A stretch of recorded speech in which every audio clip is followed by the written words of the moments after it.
मंजीत ये महत्वपूर्ण खबर दे रहे हैं, लेकिन इसके साथ ही एक और ब्रेकिंग न्यूज हम आपको बता दें। एमएचए सूत्रों ने आतंकी झूठ का पर्दाफाश किया है। दरअसल ये कहा जा रहा था उनकी तरफ से, टीआरएफ की तरफ से ये दावा था कि आईबी अफसरों को निशाना बनाया गया है। आईबी अफसरों को निशाना बनाना बिल्कुल सरासर झूठ है। एक अधिकारी की जरूर इसमें जान गई है, एक अफसर की जान गई है, लेकिन जो बाकी इसमें हताहत हुए हैं, जो बाकियों की जान गई है, वो सब बेगुनाह थे और उन बेगुनाहों के खून को किसी भी तरीके से जायज नहीं ठहराया जा सकता है। एमएचए सूत्रों ने ये पूरी तरीके से इस झूठ का पर्दाफाश किया है। जितेंद्र,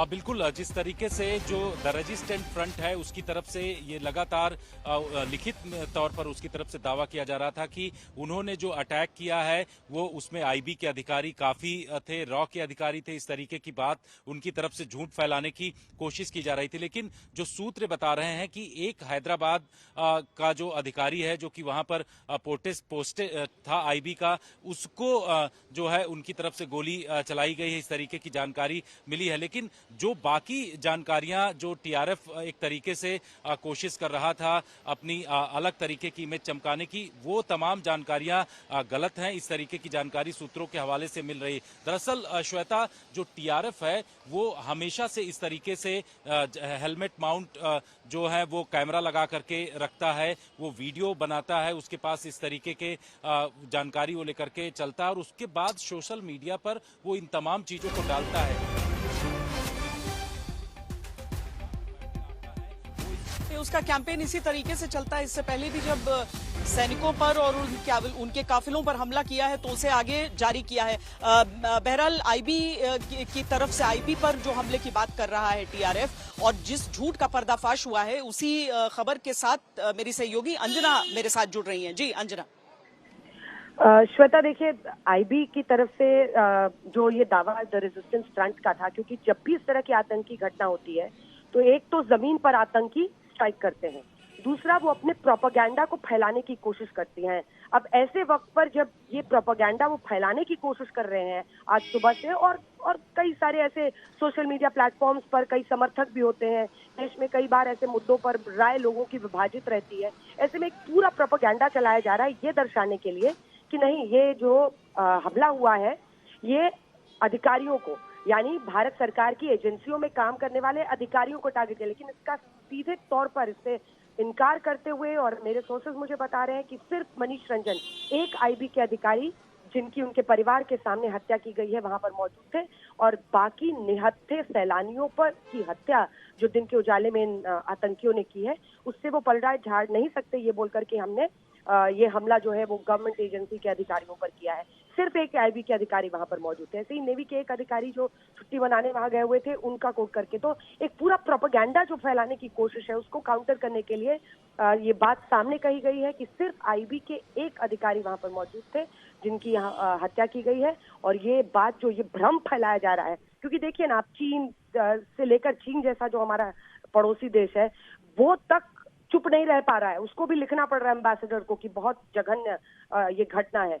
अब पूरा देखिए, इजराइल में चाहे एक शाम लोग सेलिब्रेट कर रहे थे, वहां पर आतंकियों का हमला हो, इस तरह के ओपन फायरिंग, या फिर बड़ी खबर इस समय आ रही है। अमित शाह का बयान आया है पहलगाम आतंकी हमले पर। अमित शाह का ये बयान जिसमें उन्होंने साफ कहा है कि आतंकी जो हैं, जो दोषी हैं, वो बख्शे नहीं जाएंगे।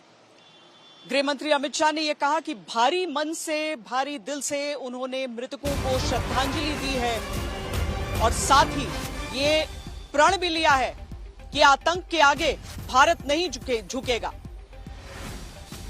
अमित शाह जिन्होंने अभी पहलगाम में उस जगह की समीक्षा की है, जगह का जायजा लिया है जहां पर यह आतंकी हमला हुआ था, साथ साथ में तमाम अधिकारी उन्हें ब्रीफ करते हुए भी चल रहे थे। उसके बाद अमित शाह की तरफ से यह बड़ा बयान आया है। उन्होंने कहा है कि आतंक के सामने भारत नहीं झुकेगा। मंजीत,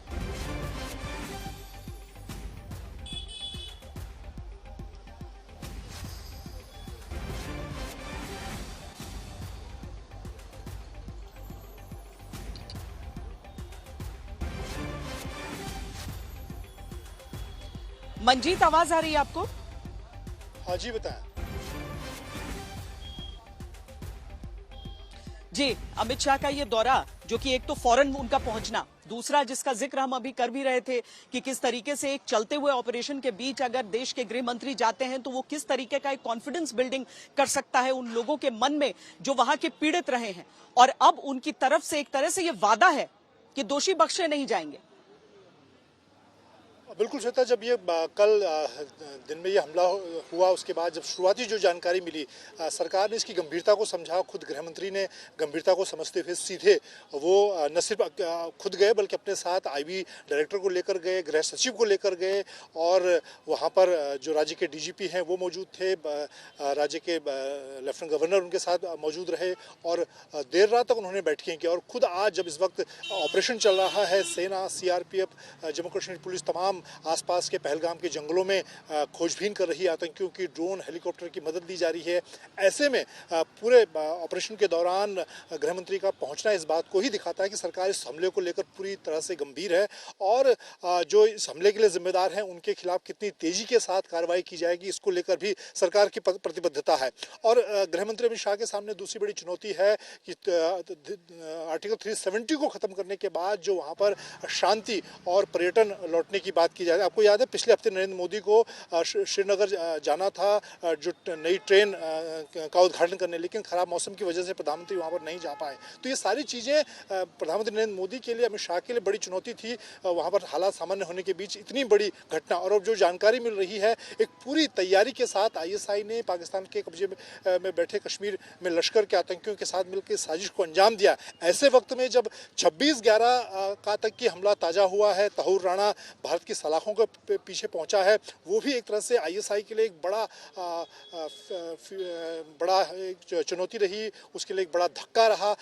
उसको भी जरूर इससे जोड़कर देखा जाना चाहिए कि उसके पीछे चाहे उनके हाल में उनके सेना प्रमुख की बौखलाहट रही हो। तो ये सारी चीज़ें अब धीरे धीरे जुड़ रही हैं और जो शुरुआती आकलन सुरक्षा एजेंसियां कर रही हो, कहीं ना कहीं इस तरह की कड़ियां जुड़ती हुई नजर आ रही हैं। तो ऐसे में सरकार के लिए बड़ी चुनौती थी जिसको गृह मंत्री अमित शाह ने खुद अपने सिर पर लिया और अब वो जिस तरह से ग्राउंड पर पहुंचकर उन्होंने इस बात का भरोसा भी जताया है कि हम हालात को बिगड़ने नहीं देंगे और दोषियों पर तेजी के साथ कार्रवाई करेंगे।